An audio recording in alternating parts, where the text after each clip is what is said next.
de información, de sucesos, ya se puede calificar de oleada lo que está pasando.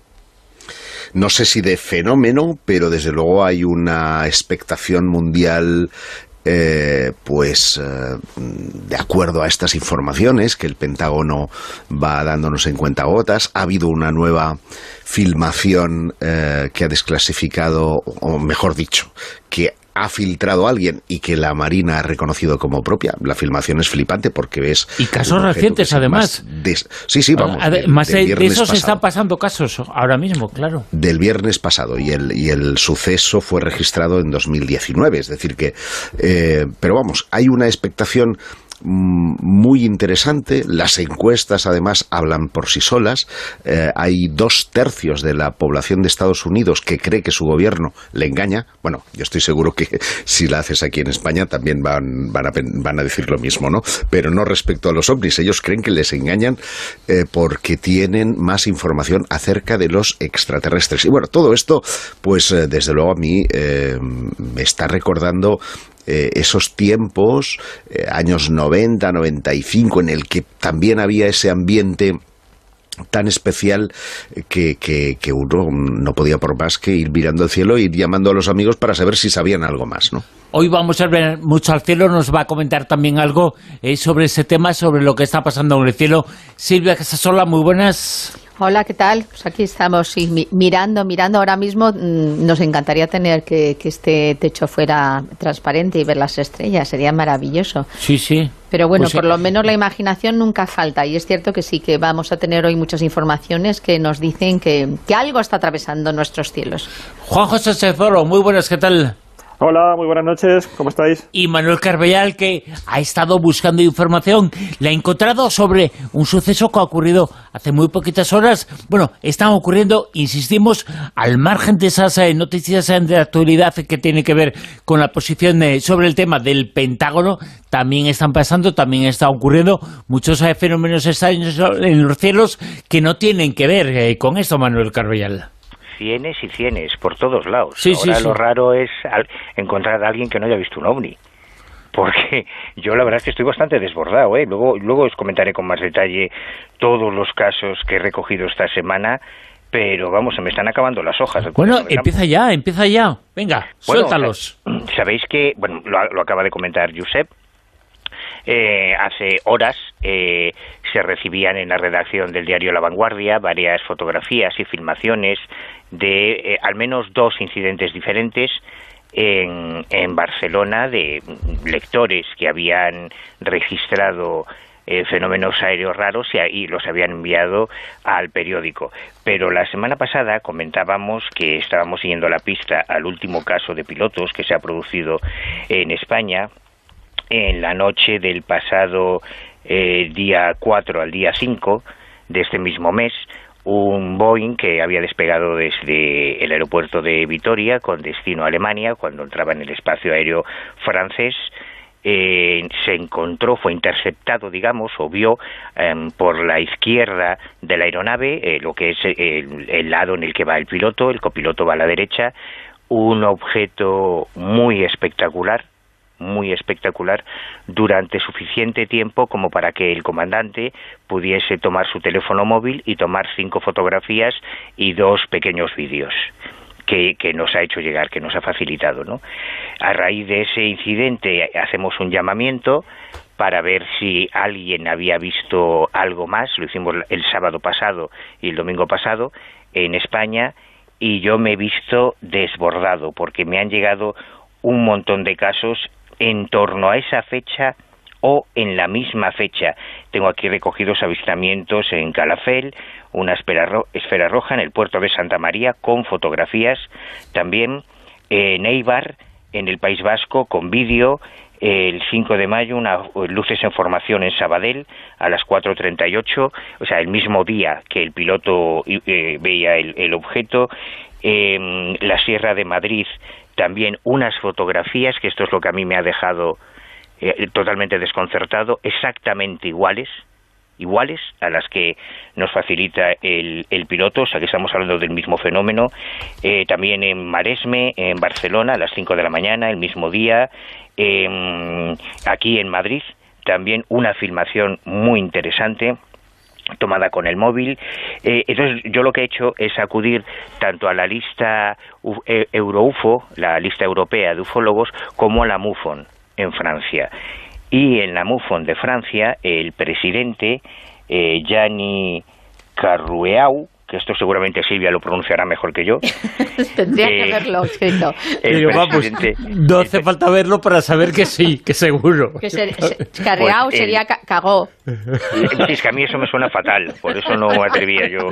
Lo he castellanizado. ¿Qué hago? ¿Qué hago? Así no te suena tan mal. Exactamente, según la MUFON de Francia, exactamente el mismo día, 4, desde la Bretaña, desde el oeste de Francia, unos marineros avistan durante 5 minutos un objeto.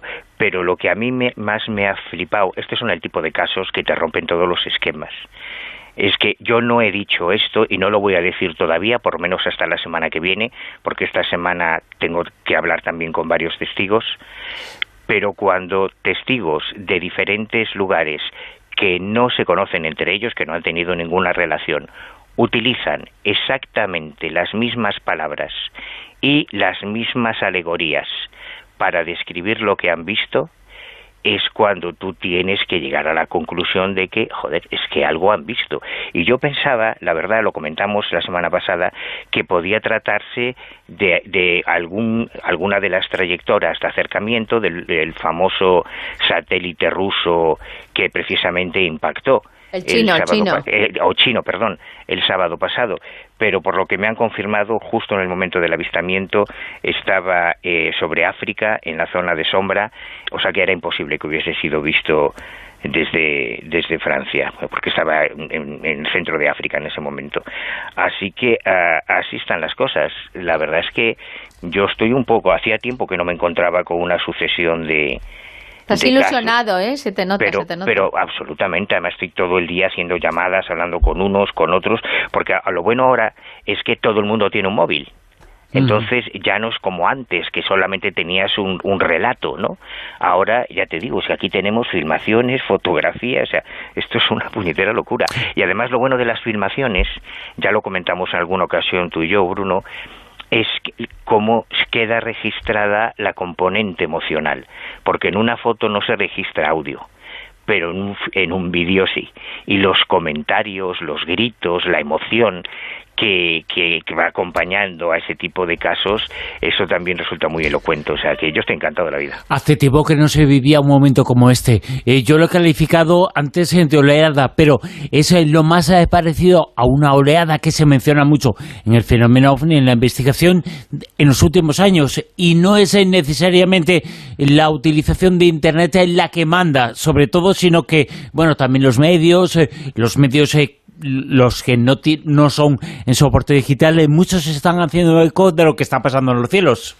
Claro, yo os he hablado solamente de los casos españoles, porque fuera de España, no es una cosa solo de aquí, además. No, en absoluto, o sea, es internacional, y yo recuerdo, además creo que lo comentamos en la tertulia hace 3 o 4 semanas, que yo había tenido un pequeño encontronazo, un pequeño debate con los que se denomina la comunidad de la ufología científica española, ¿no? Porque ellos decían que, bueno, que el tema OVNI estaba muerto, que ya no había casos, que ya habían dejado de verse porque era todo un problema psicosocial y demás.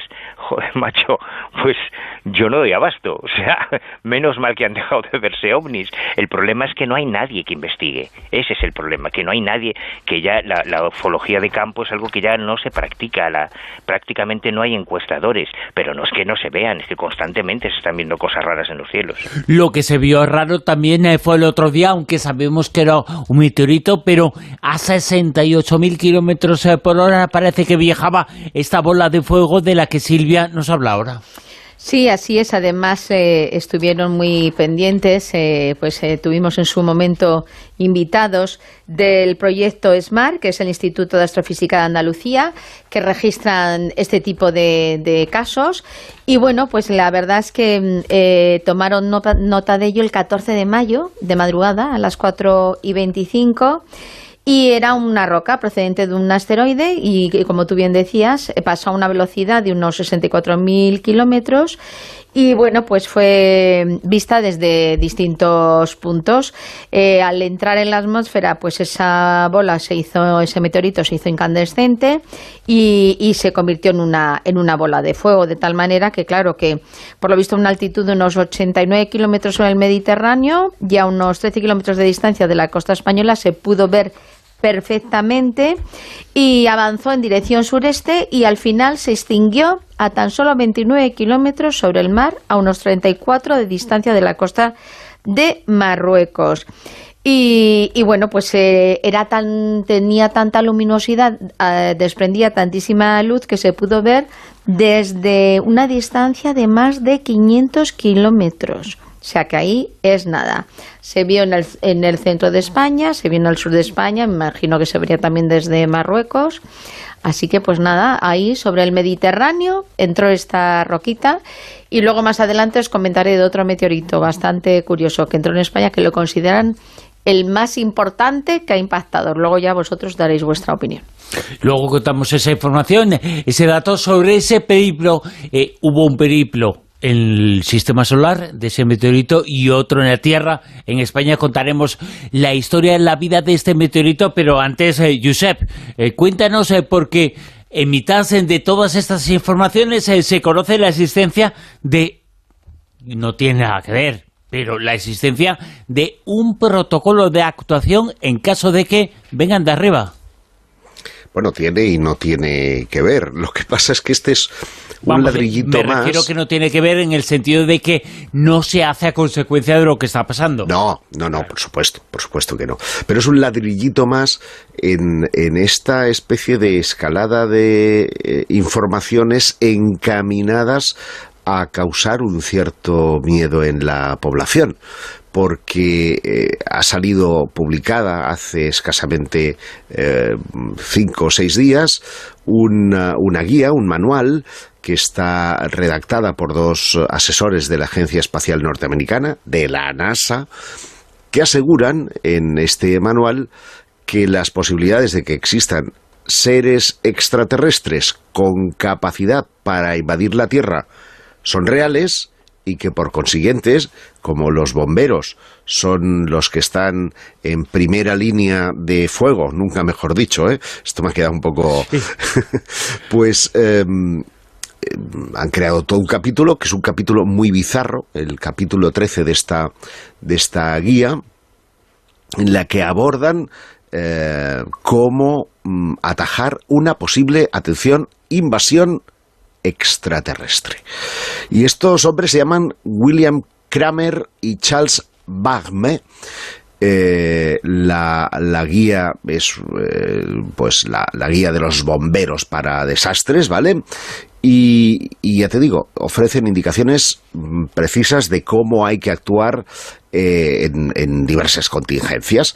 Lo que pasa es que llegas al capítulo 13 y te encuentras con esto: una invasión extraterrestre. Yo no sé si ellos imaginan una invasión tipo Guerra de los Mundos o como la de Mars Attack, o la más romántica, ¿no? Para mí, que es la de Ultimátum a la Tierra. Luego están los bestias, ¿no? Los de Independence Day ahí a laserazos que se cargan la Casa Blanca. Bueno, estas películas, como sabéis, han tomado el tema de la invasión extraterrestre de telón de fondo y uno puede pensar pues que a lo mejor esto es un poco como los protocolos para zombies, para apocalipsis zombie, ¿verdad?, que tiene Estados Unidos. No, estos 2 hombres son además súper, ¿cómo diría yo?, anti-pseudociencia, en el aspecto más amplio de la palabra. Es decir, no quieren saber nada de ufólogos, no quieren saber nada de parapsicólogos, no quieren saber nada de cazafantasmas, no. Lo suyo es simplemente pues abordar situaciones de críticas y de estrés. Y de ahí que no hayan tomado como referencia ninguna de esas cosas, sino que lo que hacen es pues cómo tener que evacuar barrios o poblaciones enteras, cómo atajar situaciones de pánico o sociológicas. Es decir, un manejo de una situación crítica que tendrían que llevar a cabo en comunión con lo que se conoce como la FEMA, que los que somos muy frikis y veíamos Expediente X ya sabemos qué es, pero para los que no lo sepan es la Agencia Federal para el Manejo de Emergencias, que es una poderosa agencia federal que muchas veces en situación de emergencia está incluso por encima del presidente del gobierno. De hecho,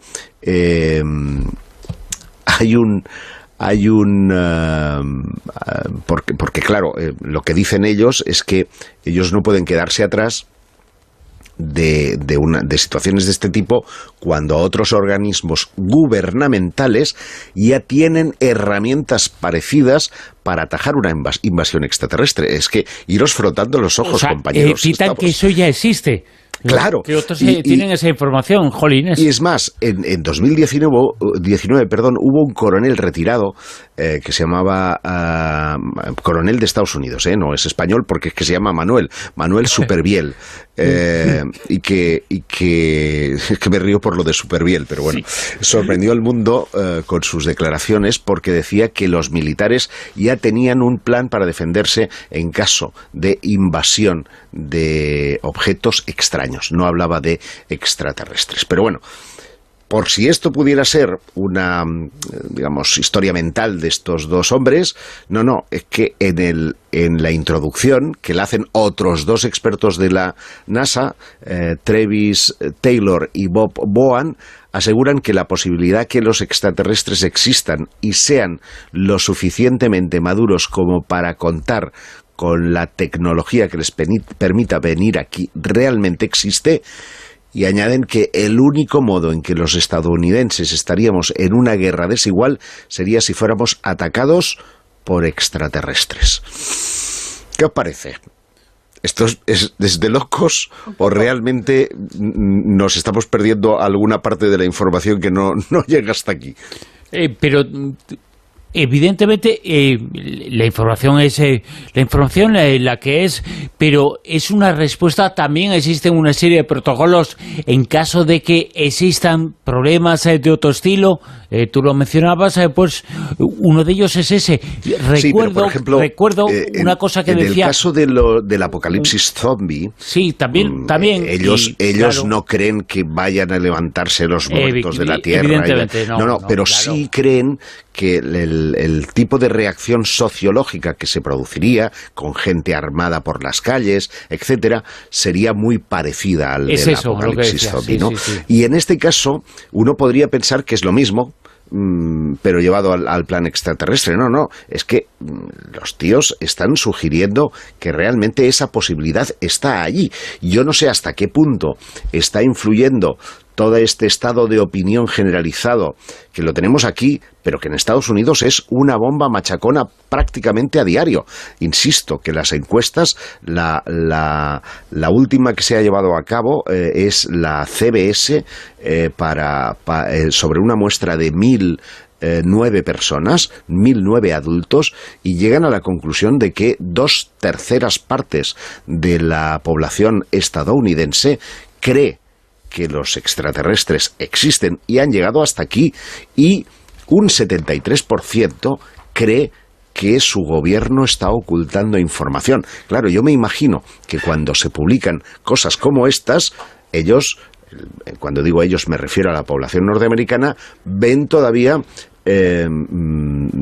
respaldada esa sensación, en el sentido de que ¿para qué vas a crear un protocolo de actuación de invasión extraterrestre si los extraterrestres no existen? De todas formas, Josep, sí que parece cierto, o por lo menos esa percepción la tengo, que seguramente este momento, estos 2-3 últimos años, con este tema, las autoridades norteamericanas han sido, no digo transparentes, pero sí más transparentes que en el pasado con este tema, con este asunto. Parece. Sí, pero veremos si no hay un interés oculto o una maniobra final, un golpe de efecto, como han hecho en otras ocasiones. Vosotros recordaréis, por ejemplo, cuando Steven Swift empezó a presionar al gobierno respecto al tema de Roswell, cómo estaba el ambientillo, ¿no? de ahora es la definitiva, y al final nos dieron con un globo en las narices y costó recuperarse. Hablando de dar, van a dar las 2 de la madrugada y vamos a escuchar en Onda Cero las noticias y la actualidad que nos va a contar ahora mismo lo que está pasando en España y en el mundo.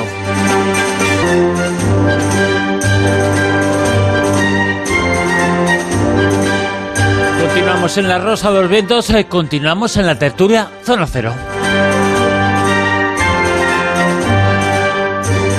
Tertulia Zona Cero, que os ha contado lo que está pasando ahora, pero os vamos a contar ahora un descubrimiento que se ha producido en este tiempo, pero que tiene que ver con el pasado, con la antigüedad. Y nos lo cuenta Juanjo Sánchez Oro, porque esto no hay quien lo pague, ¿no? ¿O sí? Sí. Bueno, de momento parece que en esa época sí que se pagaba, aunque no con el dinero como estamos acostumbrados a tener ahora. ¿Quién está acostumbrado a tenerlo? Bueno, tú estás muy forrado, siempre me lo has dicho, sí, que me prestabas dinero. Hombre, pero claro. Sí. Bueno, pues resulta que han publicado un estudio muy interesante sobre el uso del dinero, entre comillas, podríamos decir, en la Edad de Bronce. Es decir, nos tenemos que ir a un periodo que sería en torno al 1350 y el 800 antes de Cristo. En aquel momento todavía no había monedas, pero sí que ya se estaba realizando algún tipo de pago. Pero lo interesante del caso es que habitualmente pensamos que el sistema más primitivo para poder hacer ese tipo de transacciones económicas, pues es el trueque, ¿no? Es incluso en los momentos en los que empieza a fallar también en nuestra sociedad, pues las monedas de confianza, enseguida también tratamos de intercambiar productos por un valor que siempre que estén de acuerdo ambas partes, un valor que consideren pues más o menos equivalente, pues esa transacción se lleva a cabo. En cambio, no sabíamos qué es lo que ocurría en este periodo, como digo, en la Edad de Bronce, en este periodo tan remoto, y lo que han hecho dos investigadores de dos universidades, de la Universidad de Göttingen y la Universidad de Roma, es que han analizado una serie ellos lo denominan chatarra, porque realmente es chatarra, es decir, son fragmentos de diferentes objetos que solían aparecer en determinados tesoros hallados arqueológicamente. Es decir, es muy habitual que aparezcan lo que se denominan en arqueología tesorillos, ¿no? Que son acumulaciones de diferentes piezas. Muchas veces, en épocas más recientes al periodo que estamos comentando, pues cuando ya se acuña moneda, lo que aparecen son esos depósitos de monedas, pero en otras ocasiones, como ocurría aquí, aparecían estos tesoros que a veces tenían ajuares de joyas de gran valor y en perfecto estado, pero también se encontraban, como digo, con fragmentos de diferente naturaleza, ¿no? Como decimos, chatarra, restos de metal de bronce, que a veces procedían, pues a veces de un collar, a veces podían proceder de una pulsera, a veces incluso de un trozo de arma, y no se sabía muy bien qué significado tenía esa acumulación de chatarra, porque parece que la atesoraban porque valía algo. Evidentemente, en el mundo antiguo se tendía mucho a reciclar, y ya por sí mismo el hecho de que fueran piezas de bronce pues permitía que luego se pudieran volver a utilizar aplicándoles la metalurgia. Pero lo que ha hallado este estudio es que seguramente esos fragmentos se utilizaban como moneda, se utilizaban como dinero, como calderilla, para poder hacer intercambios. Bueno, hasta ahí también podemos entenderlo, porque hoy en día también podemos utilizar, por ejemplo, pues lingotes de oro, de plata, como moneda. Pero el hallazgo que han hecho estos estudiosos es que han analizado 2.500 objetos y fragmentos metálicos que, como digo, se han desenterrado en Europa, fundamentalmente en la parte central y en Italia. Han aplicado una técnica estadística para ver cuánto pesaban esos objetos. Es decir, estamos hablando de fragmentos que aparentemente están como cortados al azar, porque además, como digo, proceden de objetos de diferente naturaleza. Y sin embargo, lo que han comprobado después de aplicar de hacer ese análisis de los pesos, es que realmente estos objetos metálicos de bronce se fragmentaron intencionadamente para cumplir con unos pesos predeterminados. Es decir, aunque fuera un collar, un fragmento de collar, aunque fuera la hoja de una espada, aunque fuera un fragmento de una pulsera, evidentemente, a la vista son elementos muy heterogéneos, pero sin embargo venían a pesar lo mismo o siguiendo unas tablas entre sí de pesos que no solamente se aplicaban en ese tesorillo, sino que tenían vigor a lo largo de todo el ámbito geográfico que he comentado que se ha realizado el estudio, es decir, Europa Central e Italia. Y eso indica que ya en esa época tan lejana existía un sistema de pesos y medidas, o por lo menos de pesos, que era global, que ya estaba globalizado en Occidente en estos territorios, ¿no? Entonces, el valor de esa calderilla venía dado, evidentemente, por el propio valor del metal, que en este caso es bronce, pero también por el peso que tenía.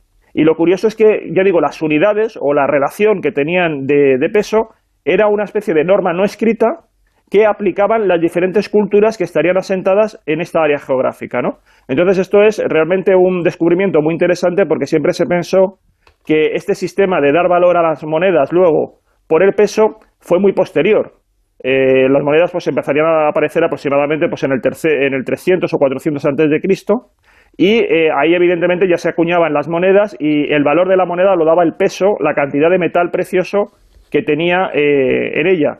Sin embargo, aquí vemos que esto ya surgió de una manera popular, de una manera, pues evidentemente sin estados por medio, pero de una manera que todo el mundo entendió que era la manera más conveniente de poder realizar esas transacciones, ¿no? O sea que esto es un poco la aportación que han realizado en este estudio y que vuelve a dar un poco una nueva luz hacia lo que fue el origen del dinero, que es algo que por supuesto ha ido marcando a toda nuestra civilización.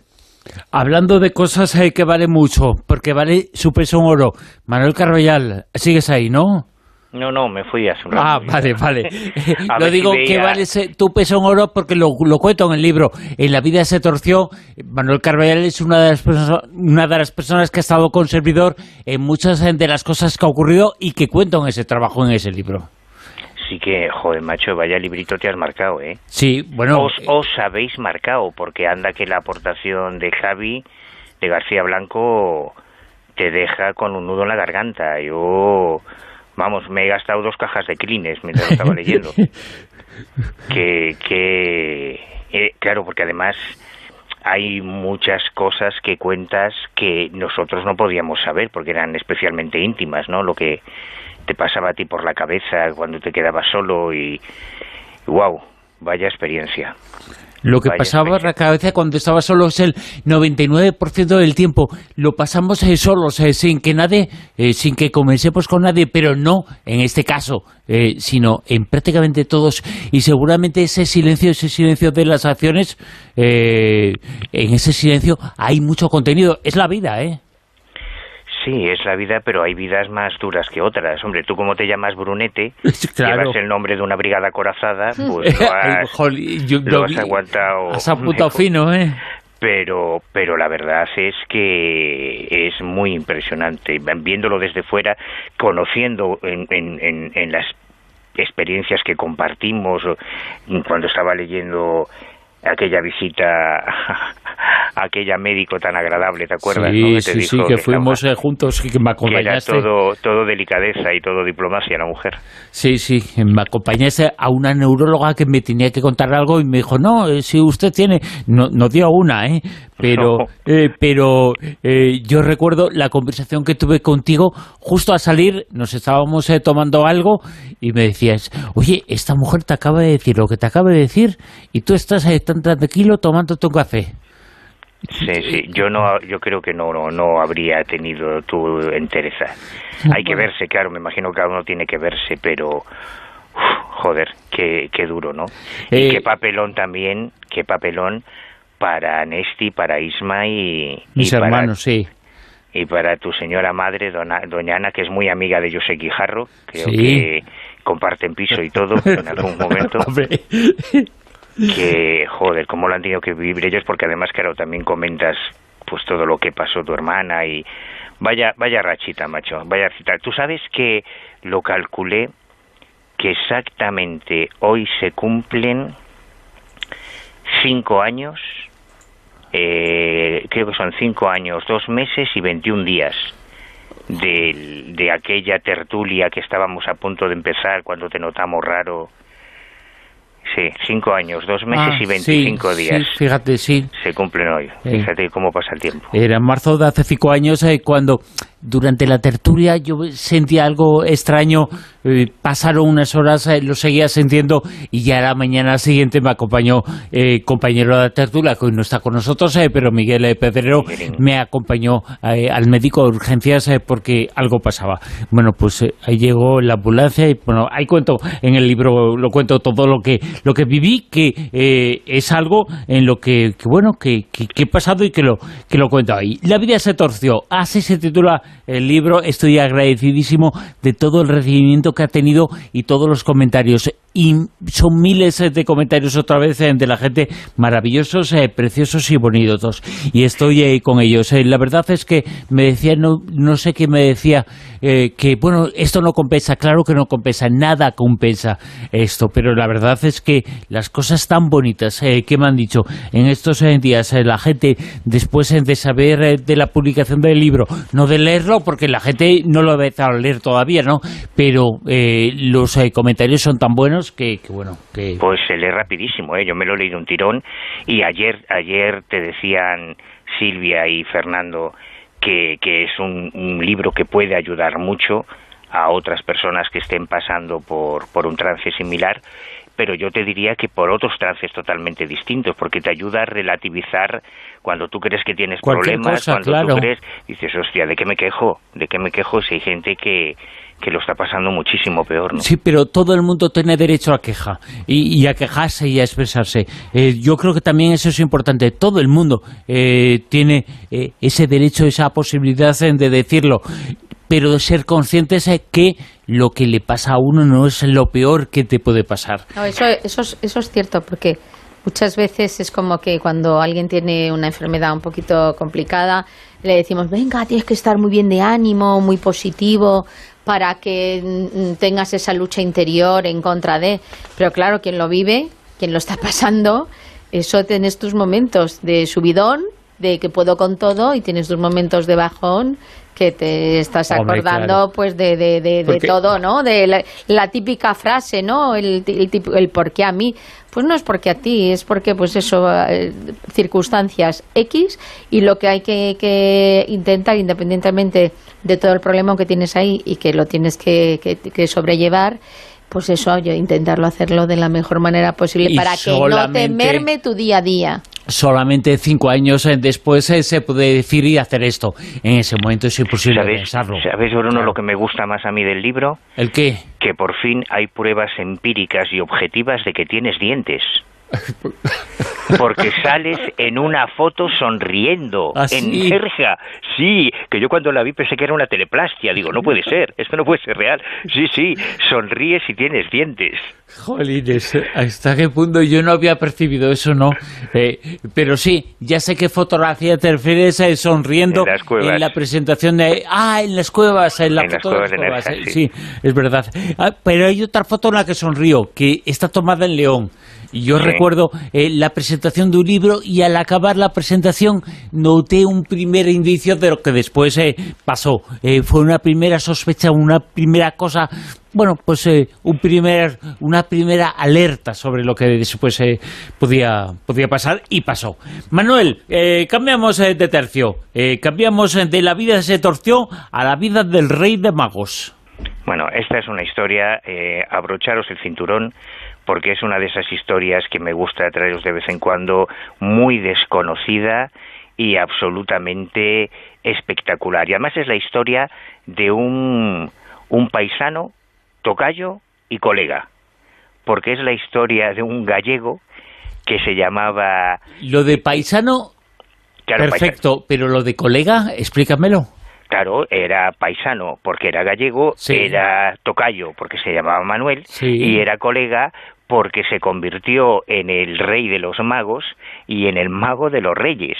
Bueno, yo no llego a tanto, ¿no? Yo me quedo ahí en mago de todo a 100, de bodas, bautizos y comuniones, pero bueno, compartimos la BBC, ¿no? La pasión. Y este personaje absolutamente alucinante, que si fuera americano ya tendría 4 series en plataformas, se llamaba Manuel Rodríguez Sá, nació en un pueblecito muy pequeño que se llama Bagude, en Portomarín, en la provincia de Lugo, en 1885, y bueno, pues venía de una familia humilde. En 1905 se fue a Madrid para buscarse la vida, trabajando como camarero. Cuando reunió un poco de dinero, dio el salto a París, que en esa época, a principios del siglo XX, era la capital mundial de la magia, y allí se enamoró de esta disciplina tan maravillosa que es el ilusionismo, la prestidigitación y la magia. Así que él asistía a pequeños y grandes espectáculos, fue aprendiendo. Además es muy meritorio porque él nunca tuvo un mentor, nunca tuvo un maestro, y en aquella época no existían tutoriales en YouTube. Tenías que ir aprendiendo pues a base de ir a los espectáculos, de ir tomando notas. En 1910 él todavía no había debutado como mago, todavía era un simple aficionado, y hay un momento muy romántico, que es que él descubre que una vieja novieta de su pueblo estaba viviendo en Buenos Aires, se lía la manta a la cabeza como gran aventurero y se va a la Argentina para intentar reconquistar el corazón de su amada, que le da calabazas. Así que de Buenos Aires se va a Mendoza, donde ahora sí debuta como mago en el Casino de Maipú, con tanto éxito que el casino le ofreció un contrato y estuvo 5 años, hasta 1915, trabajando como ilusionista, como mago reconocido, utilizando ya el nombre artístico del Conde de Valdemar. A partir de ahí, las cosas se precipitan porque él muy inteligentemente utilizaba la misma estrategia que Houdini. Él, cada vez que iba a hacer una gira por Argentina de actuaciones, lo primero que hacía era irse al periódico local para hacerles una demostración de sus poderes, que los periodistas fliparan, empezaran a escribir artículos, y con eso él conseguía publicidad para sus actuaciones. O sea, era un genio del marketing y de la publicidad directa. Vuelve a París, donde ya actúan los mejores teatros de París, de Londres, Múnich, Berlín, Hamburgo, y él había contado en su pueblo, en Bagude, que cuando se fue, que si algún día volvería como un triunfador echando cohetes y petardos. Y eso hizo, volvió soltando petardos y cohetes para contarle a su familia los éxitos que había tenido. Vuelve después otra vez a América, de 1921 al 24, triunfando por La Habana, en San José, en Costa Rica. Está la anécdota de que, como le ha ocurrido a muchos magos, la gente alucinaba tanto con lo que hacía, que los grupos más fundamentalistas hicieron correr el rumor de que había hecho un pacto con el diablo, que esto es algo que le ha pasado a David Copperfield, a Chris Angel, a muchos ilusionistas modernos, ¿no? Que las iglesias evangélicas están convencidas de que hacen brujería, porque estas cosas que hacen no se pueden hacer, porque sí. Y cuando en 1925 vuelve a España, aquí empieza ya lo grande, es invitado al Palacio Real de la Zarzuela a una audición privada con la reina María Cristina y los infantes. A partir de entonces, él ya utilizaba el alias del mago de la Casa Real Española. Y esto no se queda ahí, porque en 1927 se va a la aventura a descubrir Asia, va al Lejano Oriente, actúa en Brunei, en Borneo, Saigón, Singapur, Manila, Shanghái, Hong Kong, donde llega a actuar en Tokio en 1935 delante del emperador Hirohito. ¡Hombre! Y aquí ocurre algo también muy alucinante. Se hacen una foto de esto que, pues estas fotos que se hacen de recordatorio, y gracias a esa foto, cuando él se queda, como establece su residencia en Manila en 1936, se casa con una aristócrata que vivía allí, Teodora Salgado. Bueno, pues cuando el 7 de diciembre del 41 Japón ataca Pearl Harbor, Estados Unidos entra en la Segunda Guerra Mundial, Filipinas se convierte también en un objetivo de los japoneses. Durante las purgas que hubo en 1942, en que la policía japonesa estaba buscando a posibles espías para ejecutarlos, entraron en su casa, y cuando ya estaban a punto de fusilarlo, gracias a aquella foto que se había hecho con el emperador, que en aquella época se consideraba una divinidad, salvó la vida gracias a esa foto. Le colocaron en la puerta un cartel de intocable diciendo que allí vivía alguien que había tocado la mano del soberano celestial, que era el emperador, y gracias a eso salvó la vida. Su esposa falleció en 1944, finalmente él volvió a Galicia en 1980, y donde vivió hasta cumplir en 1984 casi 100 años, dedicándose a hacer trucos de mano, juegos de manos, ilusionismo para los niños en ese pequeño pueblecito de Portomarín. Esta es la historia de un personaje absolutamente alucinante, un gallego universal y anónimo, que yo creo que bien merecería una película como mínimo. Desde luego, hay gente de la que no sabemos, contamos su historia, pero que ha pasado desapercibida. Este es un caso que ha pasado desapercibido, pero haciendo cosas públicas y muy importantes y muy notorias. Sí, vamos, un personaje. Un mago de primera. Lo que ocurre es que en aquella época no existían las redes sociales ni la posibilidad de tener la proyección que se puede tener hoy en día, ¿no? Sí, pero con Houdini tampoco, y sin embargo tuvo mucha. Y este personaje se merecía mucho más de repercusión porque estuvo, lo contabas, en el teatro allí en Argentina muchos años seguidos, actuando todos los días y llenando todos los días en las salas. Era un personaje muy popular en su momento, pero esa popularidad no se extendió en el tiempo y no se extendió a otra tierra, en este caso Galicia, y de ahí a toda España. Hay muchos personajes así. Ya hemos comentado la historia de algunos héroes de la resistencia, espías que han sido totalmente olvidados por la historia, pero está bien que de vez en cuando alguien les recuerde para que se siga recordando esas hazañas que hicieron en su día. Y para que haya un futuro, lo que tiene que pasar es que no caiga del cielo nada que nos destruya. Y eso es el objetivo de este proyecto, Josep. El objetivo, la mira, que investigan eso.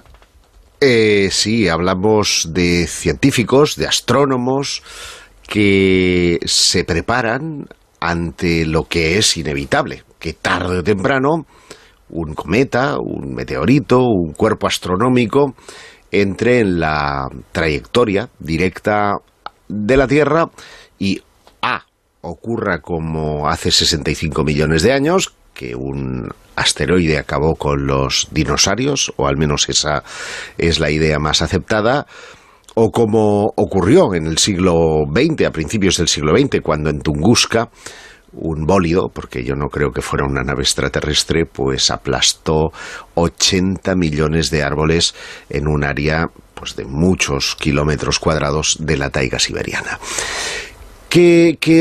¿Cuál es el problema de todo esto? Pues que estos cuerpos, hasta que no son iluminados por el sol, son muy difíciles de detectar, y por lo tanto hay muy poco margen para la reacción. Sin ir más lejos, el pasado 27 de marzo, un telescopio que se llama telescopio espacial, que se llama NEOWISE, descubrió la existencia de un cometa que se llama C/2020 F3 y que llegó al punto más cercano de la Tierra el 23 que llegará, a su punto cercano de la Tierra el 23 de julio de ese mismo año, y en solo 4 meses pudo ser detectado. Estamos hablando de que de marzo al mes de julio del año pasado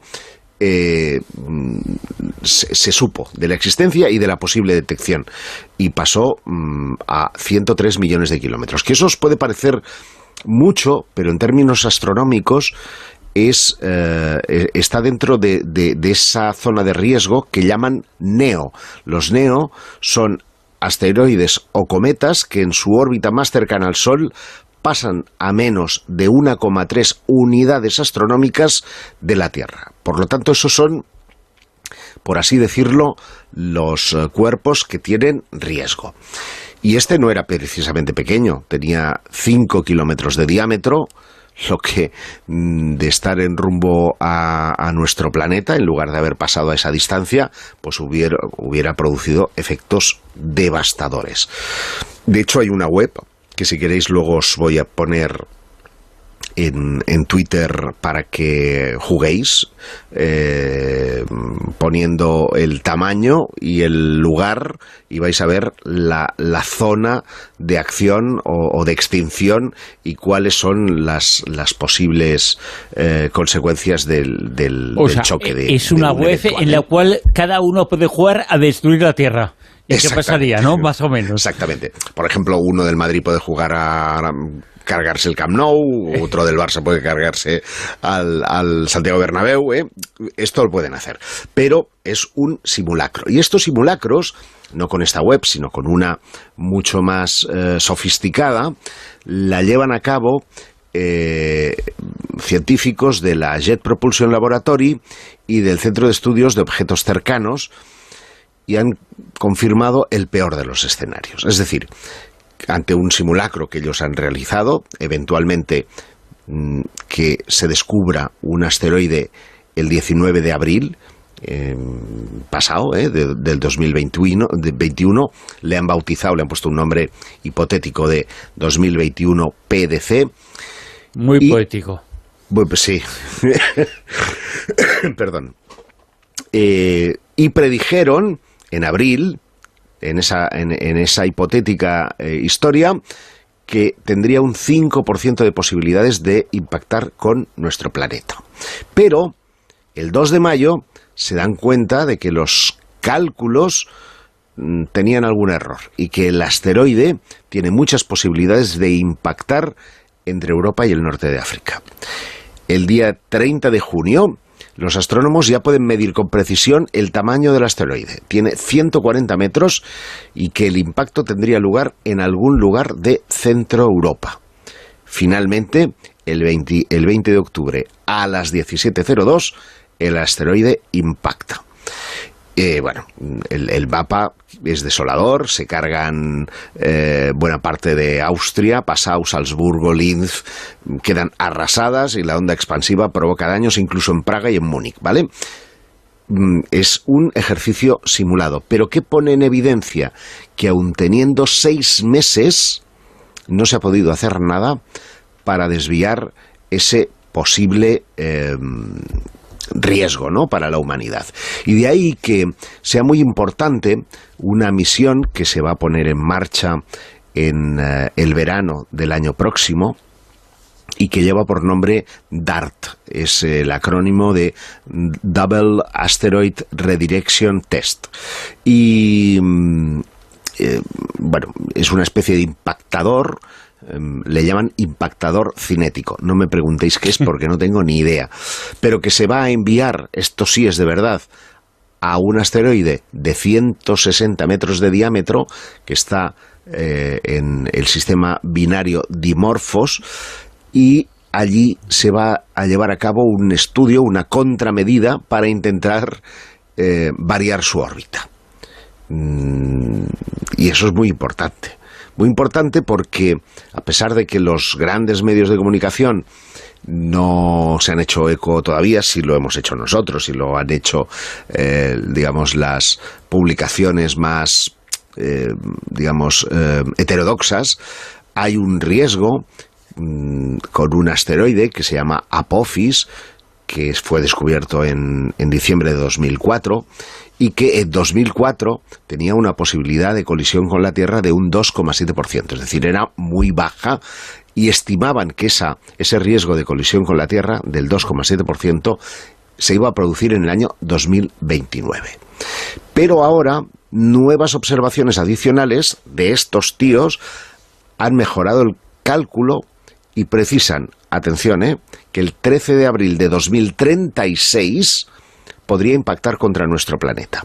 Y la causa es que en 2029, en este acercamiento a la Tierra, que solamente tiene un 2,7% de posibilidades, Apophis pasará por lo que llaman una cerradura gravitacional que va a modificar su rumbo y que, por lo tanto, lo que va a hacer es ponerlo en situación de trayectoria de colisión directa con la Tierra. Así que una de dos: o que Dios nos coja confesaos, o que el Double Asteroid Redirection Test funcione, porque si no, en 2036, chicos, y esto no es de agoreros, es ciencia, nos podemos ir a la porra. Pedazo pedrusco, vamos. Y se llamaría Apophis, el asteroide del fin del mundo, que aparece en las profecías, que comentamos algo en Fronteras del Futuro, Javier Sevillano, el descubrimiento de ese asteroide que tenía una posibilidad muy pequeña, pero existía, de que existiera un impacto de la Tierra con ese asteroide, o al revés. Nos lo contó y nos contará hoy más cosas en Fronteras del Futuro, Javier Sevillano. Y vamos a contar, Silvia, ya que estamos hablando de piedras que caen del cielo o que pueden caer, de una que se cayó, que evidentemente no tenía ese tamaño, pero que inició un periplo en la Tierra tan fascinante como en el espacio. Bueno, no tenía ese tamaño, pero realmente en origen no sabemos qué tamaño podría tener, porque igual que antes he dicho que al atravesar la atmósfera se destruye y se queda incandescente, en esta ocasión este meteorito que cayó en España, en concreto en la localidad de Colomera, en Granada, pues cuando una vez ya impactó, resulta que medía metro de alto, medio metro de alto, pero pesaba 134 kilos de peso. O sea, que no es una cosa pequeñita, que es un pedazo pedrusco. En principio no hubo ningún tipo de bajas, ni de animales ni de personas, pero bueno, el caso es que un vecino de allí, de Colomera, pues lo encontró y estaba allí conviviendo con ellos. Esto cayó en 1912, lo localizaron en 1913, un año después, y notaban que era un pedrusco un poquito raro, que era un poco como magnético, como que se pegaban ahí las cosas. El caso es que se pusieron en contacto con un estudiante de ciencias de Granada y el asunto es que en 1935 pues el Museo de Ciencias Naturales lo acogió en depósito y bueno, pues lo hizo como una especie de acuerdo con la persona que lo había encontrado aquí en Granada, que era Antonio Pontes, y se quedó así la cosa. Como este señor no lo reclamó, pues directamente el museo parece que se apropió de este meteorito, y en 1967 resulta que la Universidad de California, que estaba recopilando datos para ese posible viaje a la Luna, y la NASA pues le interesaba todo este tipo de posibles rocas que pudieran venir del espacio para investigar sobre ellas, pues fue enviada allí. Y allí empezaron ya, aunque en un principio habían hecho algún trocito ya de como unas laminitas, vamos a cortar unas laminitas como si fuera de mortadela del meteorito para empezar a analizar. Pues empezaron a hacer cortecitos en América. El asunto es que cuando se quisieron dar cuenta y quisieron reclamar ese meteorito a España, pues los trozos habían sido cada vez mayores, habían estado desperdigando por diferentes sitios, y de hecho en 2008, cuando el Museo de Granada se hizo eco de este tema y quiso reclamarlo como opción para que la gente de la localidad pues lo pudiera ver, pues lo que vino ya era una cosa bastante más escasita. Y aunque en el Museo de Ciencias Naturales es cierto que quedó una parte y dos fragmentos y tal, el asunto es que se estaban vendiendo en Estados Unidos fragmentos, cada vez había fragmentos más diseccionados. Y bueno, una pariente de Antonio, que es su nieta, empezó a reclamar aquello y dijo que al mirar el documento y ver que en realidad con el museo no se había firmado nada de entrega, sino que era en depósito, pues empezó a reclamar y se empezaron a calcular todos los fragmentos que faltaban para que se los indemnizaran. De hecho, se calculó que estaba al gramo a 5,66 euros. La valoración que hicieron... El gramo de meteorito, con lo cual claro, el kilo sale carísimo. Bueno, es que... Hay que multiplicar por 1000. Es que os tengo que decir que es que además tiene una rareza este meteorito, y es que es un meteorito, por lo visto, de origen metálico, y que es un misterio para la ciencia, porque no saben muy bien, se supone que es un resto de un planeta que explotó, pero no saben bien. Y bueno, la verdad es que se está investigando, lo están investigando los científicos del Instituto Geológico y Minero de España en estos momentos, y por eso ha vuelto a salir esta noticia. Están investigando para intentar recopilar o ir uniendo esos fragmentos que faltan, a ver si consiguen dar con ellos. Bueno, el caso es que Amparo Pontes reclamó, hicieron un cálculo diciendo que ella reclamó 758.440 euros de indemnización por los fragmentos de meteorito que sin su consentimiento ni la de su familia habían estado haciendo lo que les diera la gana y que estaba por ahí reesparcido por el mundo. Incluso hay un fragmento en el Museo Smithsonian, bueno, y en muchos sitios. En Londres también. Y el CSIC, que en principio pues era un poco el que había tutelado este meteorito, dijo no, ese cálculo está mal hecho. En realidad lo que pasa es que como mucho serían 50.000, pero es que además, como hemos estado haciendo unos gastos de mantenimiento de 69.000 euros, en realidad nos debe 19.000 euros la nieta. Y hubo un juicio. Porque todo esto, en 2013, la familia hizo una mudanza, encontró otro fragmento, bueno, un lío. En 2017 hubo un juicio y en ese juicio el juez dijo, mire, los restos del meteorito se lo tienen que devolver a la familia, porque en ningún momento lo han cedido al museo y son los propietarios, y encima le tienen que indemnizar con 50.000 euros. Y así fue. Y bueno, pues en estos momentos solamente se encuentran, como digo, en el Museo de Historia Natural de Ciencias Naturales, se encuentra unos fragmentos y bueno, pues en la Universidad Rey Juan Carlos y el Instituto Geológico y Minero de España pues están intentando recopilar toda esta historia y a ver si por lo menos en España conseguimos tener un poco de esos fragmentos, ya que están esparcidos por el mundo. O sea, lo que se intenta y lo que se pretende es que sean esparcidos y que la familia no tenga nada, ¿no? Bueno, sí, la familia tiene... La masa principal que volvió a España es de 105,7 kilos y dos fragmentos más pequeños que están, como te digo, en el Museo Nacional de Ciencias Naturales. Pero los 105,7 kilos los tiene Amparo. Y los 50.000 euros también. Pero claro, dice, oye... Y los otros, por eso, el resto, hasta los 34... 107 kilos, 105 así. ¿Y en qué, cuando se tasó a comienzos del siglo, cuándo era el gramo? Eso no lo sé. Esto ha sido... Lo has dicho, que eran 15 euros el gramo. No. Tasaron... Una vez que ella reclamó, porque en 2008 se supone que en Granada quieren reclamarlo, y entonces ella es cuando ya se hace eco de todo esto, y en 2013 es como que empieza a formalizar legalmente y lo denuncia, y entonces se tasa a eso, a 5, y pico el gramo. Jolines, madre mía. El gramo, hay que multiplicar esa cifra por 1.000, hay que ponerle 3 ceros al final... para saber lo que es el kilo. Pues estamos hablando de 100 kilos, de más de 100 kilos. Claro, pero ella no reclama la indemnización de los 105, ella reclama la indemnización de los, pues son hasta 34, son 25, 29, los 29 kilos que le han quitado del meteorito, hombre. Oye, Josep, estás muy cotizado, ¿eh? Josep Guijarro.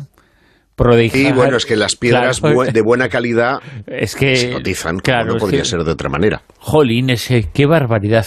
Yo estoy pensando, tengo un pequeñito meteorito que me regalaron hace muchos años, pero pequeño es de 3 centímetros de diámetro. En casa pues estoy pensando en hacer un negociete con... No, pero piensa que los meteoritos caros son los que son raros. Y la mayoría de los que se encuentran por aquí son de hierro o tienen condritas, pero poco más. Aquí la cosa es cuando tienes un meteorito lunar, como este que sugería Silvia, que posiblemente podría ser los restos de un planeta. Claro, esas composiciones, que sí son muy extrañas, valen una pasta. Dicen que este es único en el mundo y está hecho, este hierro que tienen, esta mineral metálico, de feldespato potásico.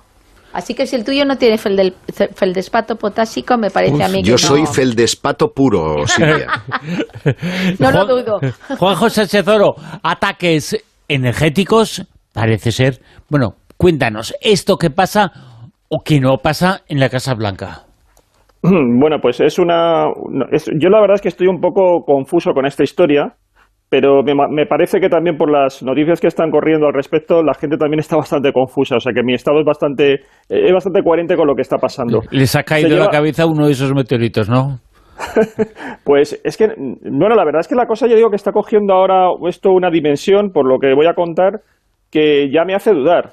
Aquí hablamos, bueno, nos acordamos todos de lo que se denominó el síndrome de La Habana, ¿no? Que ocurrió a finales de 2016, donde supuestamente la Embajada de Estados Unidos en Cuba, ahí en La Habana, pues habría sufrido alguna suerte de ataque invisible con alguna energía también de características desconocidas, pero que gracias a esa energía aplicada a distancia, muchos de los del personal que trabaja en esa embajada de La Habana habría sufrido una serie de deterioros físicos, náuseas, mareos, incluso en algunos casos pérdidas de conocimiento, fenómenos también, por ejemplo, de escuchar determinados ruidos, alucinaciones, etcétera. Bueno, esa modificación en el comportamiento, ese deterioro que estábamos comentando en su organismo, ellos lo atribuían, como decimos, a una especie como de ataque, y esto siempre ha sido algo muy cuestionado. De hecho, existen como dos grandes estudios, además recientes, han publicado este año,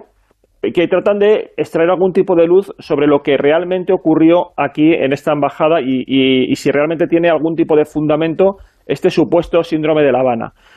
Uno de estos estudios que se publicó en marzo de este año, publicado además por la Academia Nacional de Ciencias, o sea, no estamos hablando de una institución cualquiera, llegó a la conclusión de que, bueno, se podría considerar como la causa más probable de lo que experimentaron todos estos funcionarios en La Habana, una energía de radiofrecuencia pulsada y dirigida.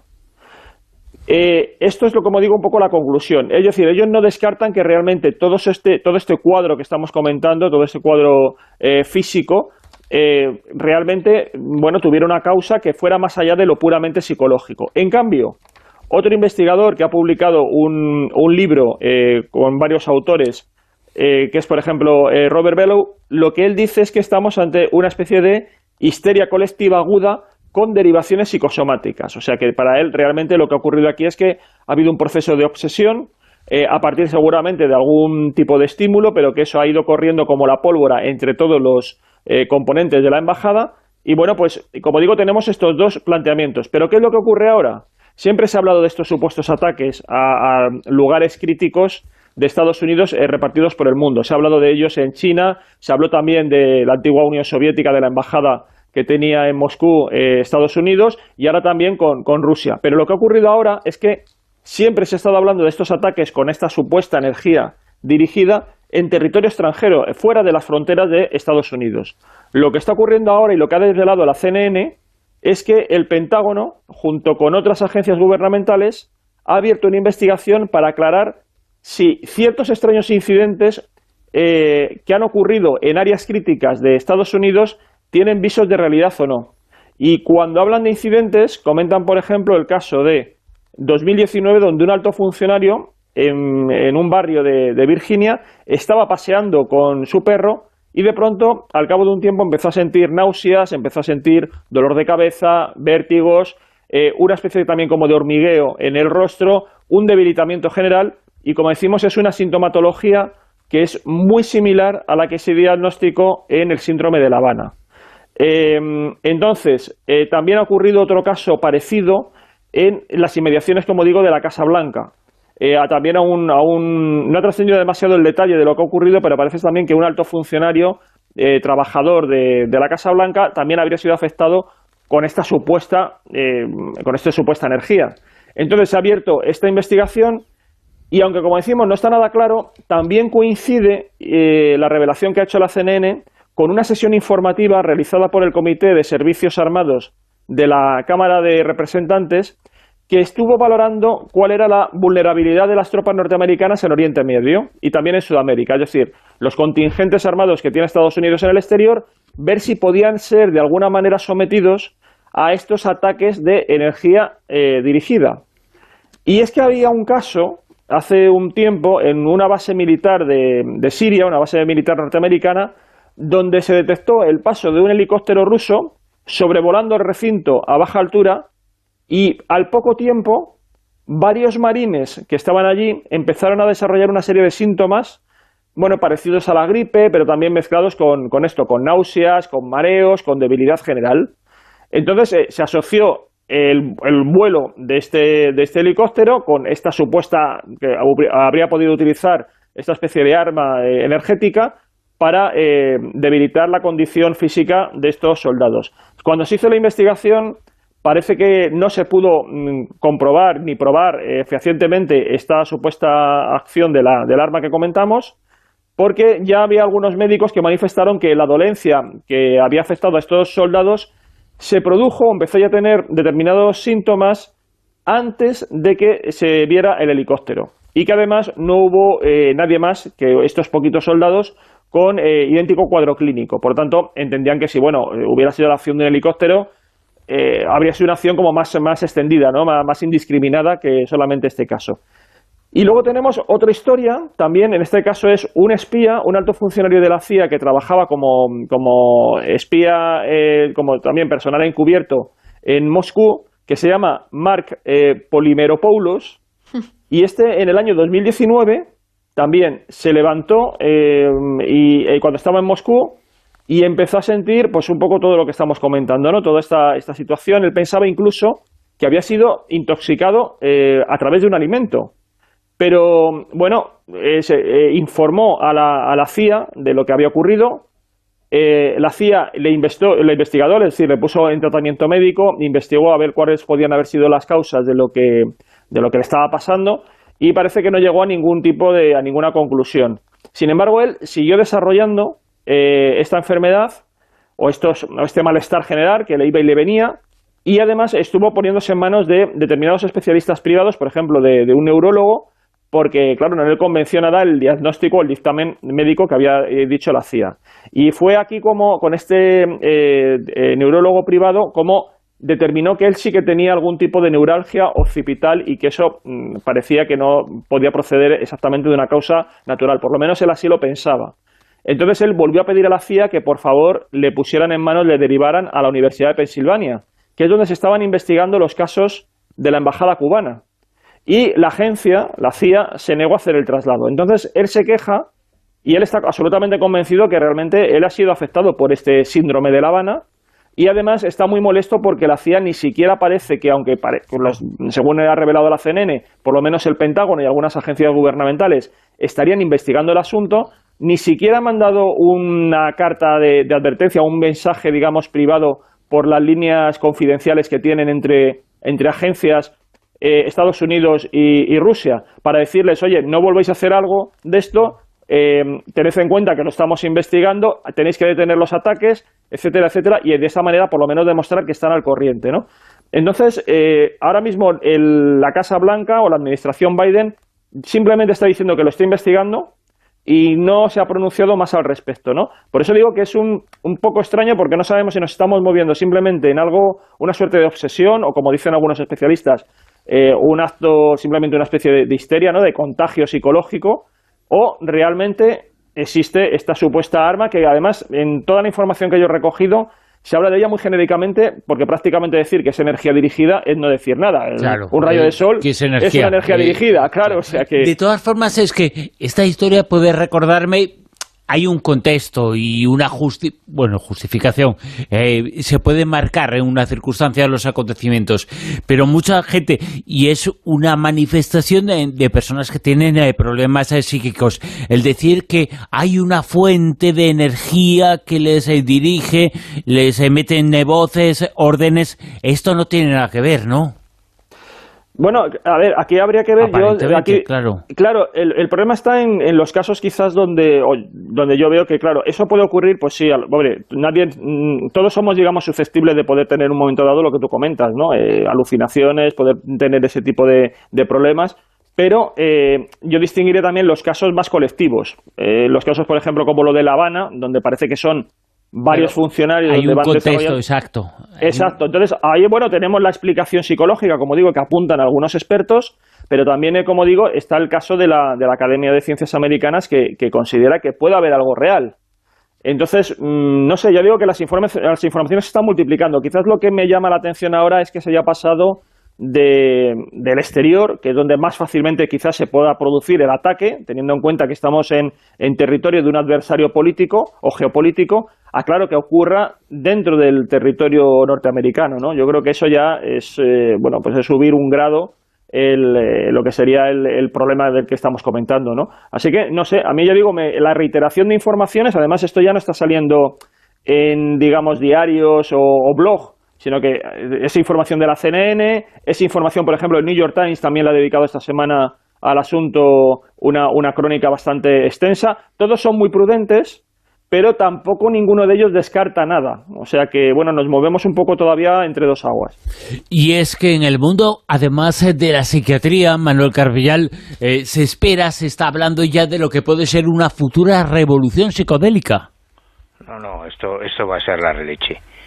Esto hay lo que le hubiera gustado a Timothy Leary y a Castaneda, vivir este momento, porque mañana se publica un trabajo en la revista Nature, firmado por un equipo dirigido por el doctor Rick Doblin, que es un investigador pionero de los efectos terapéuticos de determinadas sustancias psicodélicas, como la MDMA, el LSD o la psilocibina, que es el elemento activo de los hongos chamánicos, de los hongos alucinógenos que tomaba María Sabina, por ejemplo. Y lo que va a ocurrir ahora es el desenlace de más de 4 décadas de investigación, en la que durante todo este tiempo, durante estos más de 40 años que Doblin lleva investigando estas aplicaciones médicas de este tipo de sustancias psicodélicas, estas fueron satanizadas, y durante todo este tiempo él, digamos que tuvo que mantener un bajo perfil haciendo sus estudios, sus investigaciones, hasta que ahora se publican los primeros ensayos clínicos, que son realmente revolucionarios, vamos, hasta el punto que se plantea que esto puede llegar a cambiar la psiquiatría del futuro, porque no se trata ya solo de que este primer ensayo clínico de fase 3 que se publica ahora en este trabajo haya sido un éxito, sino que hay investigaciones que se han hecho en otras universidades y en otros centros de investigación que también ratifican estos estudios, y lo que están planteando es que en el año 2023 probablemente ya podamos adquirir este tipo de sustancias psicodélicas en las farmacias, porque una de las cosas más alucinantes de esta información es que Doblin en este momento, ahora tiene 67 años, supervisa la Asociación Multidisciplinar de Estudios Psicodélicos, que es un imperio multimillonario de investigación, que cuenta con 130 neurocientíficos, farmacólogos y reguladores que están trabajando ya no tanto en la investigación, que esa fase ya la han superado, sino en la comercialización y la rentabilización de esta nueva farmacopea que va a llegar. O sea, y Doblin está tan seguro que él dice que se dedica todos los días a rechazar propuestas de inversores que llegan con ofertas de millones de dólares para invertir en este nuevo negocio, que desde luego va a revolucionar la psiquiatría. Si esto realmente sale adelante como ellos están planteando, en los próximos años, en lugar de tenernos que ir a la selva del Amazonas a tomar sustancias con un chamán, pues bajaremos a la farmacia. Hombre, o a lo mejor hasta nos lo receta la Seguridad Social. Estaría bien, ¿no? No sé, yo creo que no llegaremos a eso, porque vamos a llegar a la farmacia y vamos a decir, me da 4 hongos alucinógenos. Los estudios no. Será una medida correspondiente. De todas formas, la verdad es que los problemas de los trastornos pues eso, neurológicos es tremendo, porque entre el electroshock, las sepanaciones, ahora el tema psicodélico, o sea, es como que siempre se está intentando, ¿no?, que se consiga algo que sea casi la panacea para arreglarlo todo, y es complicado, cada caso es un mundo. Claro, aquí ellos tranquilizan mucho con estos estudios porque dicen que no se producen, que todas estas sustancias han sido satanizadas, pero que no se producen ningún tipo de lesión, incluso en la ingesta de grandes dosis. El único riesgo, que es lo que ellos ahora están evaluando, es que alguien que ya tenga una patología subyacente sí pudiese acrecentarla con este tipo de sustancias. Pero que esto va para adelante y vamos a... No pediremos los hongos, pero igual sacan una sustancia que sea peyoteprazol o algo así, que es la pildorita que te van a recetar. Tertulia Zona Cero, hasta aquí, con Manuel Carbellal. Manuel, gracias. Oye, y felicidades, felicidades a Silvia, a Juanjo por el cumpleaños, perdón, a Josep y a Silvia por el cumpleaños, y a Juanjo porque hoy es el Día Internacional de los Heavies, y como yo sé que él tiene corazón de metal, pues también le felicito. Felicidades, Juanjo, a disfrutar pues, tu día. Es cierto que fui heavy. Josep Quijarro, gracias. Gracias, muy buenas noches. Las noticias, la información en Onda Cero llega ya mismo y luego continúa La Rosa de los Vientos.